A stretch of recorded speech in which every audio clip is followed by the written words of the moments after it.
જય ગિરનારી મિત્રો, આજે મારા વેકરિયા પરિવારના આંગણે એક શુભ પ્રસંગ છે. અમારા દીકરા અને દીકરીના લગ્ન પ્રસંગ. લગ્નમાં લોકો ઘણા બધા પ્રકારના અલગ અલગ ખર્ચાઓ કરતા હોય, ત્યારે એક સેવાકીય સંસ્થાઓ લઈને અમે જ્યારે આગળ વધ્યા હોય, સમાજને યોગ્ય માર્ગદર્શન આપતા હોય અને છેવાડાના માણસ સુધી સરકારની યોજનાઓ પહોંચાડવાની અમે નૈતિક જવાબદારી લીધી હોય, ત્યારે આ પ્રસંગમાં અમે એક સેવાકીય પ્રવૃત્તિ પણ ચાલી રાખી, અને એ છે સેવાકીય પ્રવૃત્તિ એટલે અંગદાન.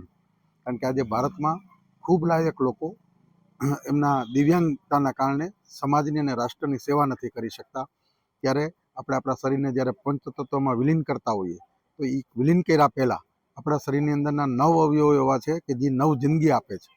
તો આવી નવ જિંદગી માટે થઈને મેં એક અંગદાનનો કેમ્પ પણ રાખ્યો. મારા સંપૂર્ણ સગા સંબંધીઓ, મિત્ર સર્કલ આનો લાભ લેવાના છે, અને એક સારો મેસેજ આપીએ કે આવનારા સમયમાં ગુજરાતમાં જે જગ્યાએ પણ કોઈ પણ પ્રકારના ફંક્શનો થાય, પછી સામાજિક હોય, લગ્ન પ્રસંગ હોય કે પારિવારિક હોય, તો એક આ કોન્સેપ્ટ ચાલે.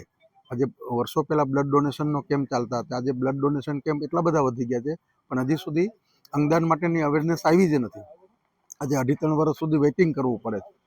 બીજું, તમારું અંગદાન તમારી અંતકાળે લેવામાં આવે છે, એટલે તમે જ્યારે મૃત્યુની નજીક છો અને કુદરતી મૃત્યુ છે કે અકસ્માત છે કે બ્રેન ડેડ થઈ જાય, એવા સંજોગોમાં જો તમે તમારું અંગ બીજા પરિવારને, બીજા વ્યક્તિને આપો છો, તો એ વ્યક્તિ તમારું સ્વજન બીજાના માધ્યમથી પણ જીવિત રહે છે.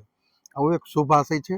હું આપ સર્વોને અપીલ કરું છું કે આખા ગુજરાતમાં વિષય ચાલે અને ભવિષ્યમાં ભારતમાં વિષય જાય. કારણ કે ક્યાંક ને ક્યાંક આપણી જે રાષ્ટ્રીય સંસ્થાઓ છે, રાજકીય સંસ્થાઓ છે, એ રાષ્ટ્રના હિત માટે અને રાષ્ટ્રને પરમ વૈભવના શિખર ઉપર બિરાજમાન કરવા માટે હરપલ કાર્યરત હોય, ત્યારે છેવાડાનો માણસ પણ આ રાષ્ટ્ર પરમ વૈભવના શિખર ઉપર બિરાજમાન થાય એવું સ્વપ્ન જેવું છે, અને એ માટેનું કાર્ય કરે છે.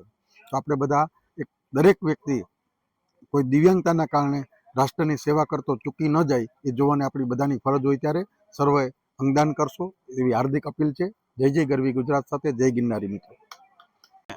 ભાવેશભાઈ વેકરિયાને ત્યાં જેના દીકરા અને દીકરીનો શુભ પ્રસંગે એક જે સેવાકીય યજ્ઞની શરૂઆત કરી છે, એમાં 2 કામો અખંડ ભારત સંઘ દ્વારા આજે સેવાકીય યજ્ઞ પોતાના શુભ પ્રસંગે એક શરૂઆત કરી છે કે ભાઈ અંગદાન દ્વારા લોકોનું જે જીવન બચાવી શકાય છે. એમાં 9 અંગો એવા હોય છે મનુષ્યમાં કે એના બ્રેન ડેડ પછી પણ એ અંગો બીજાને જીવનદાન દઈ શકતા હોય છે.